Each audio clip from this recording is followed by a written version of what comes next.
6 months ago I won the lottery, the H1-B visa processing lottery for skilled foreign workers. I called my thrilled parents and celebrated with friends. I'm from northeastern China and have an MBA from Stanford, and was planning to stay in Silicon Valley to help start a company based on a promising new technology to improve the use of data. I was overjoyed because, historically, being selected in the lottery was a near guarantee that an applicant could remain in this country at least 3 more years. But at the end of July, I received the dreaded request for further evidence from immigration authorities. I provided the extra information that United States Citizenship and Immigration Services asked for. In September, I got another request. I complied again finally, on October 11, half a year after my celebration, I learned I had been denied a visa. After earning law degrees in China and at Oxford, after having worked in Hong Kong as a lawyer at a top international firm, after coming to United States 3 years ago for an MBA, and graduating and joining a startup, I was given just 60 days to leave the country. I have 17 days left.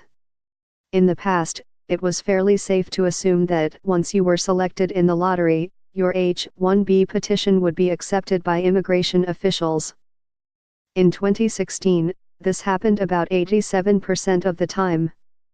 But things began to change in April when the Department of Homeland Security and the Department of Justice announced measures to increase scrutiny of the highly skilled applicants who use the H1-B program, and President Trump signed an executive order calling for federal agencies to suggest reforms to the program.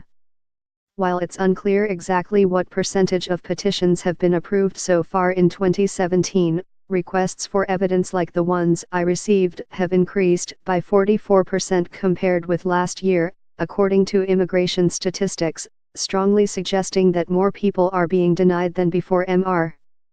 Trump took office.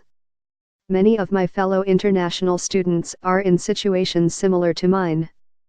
Some had job offers from companies like Google, Apple, and PwC when they learned that their applications had been denied or did not even make it into the lottery.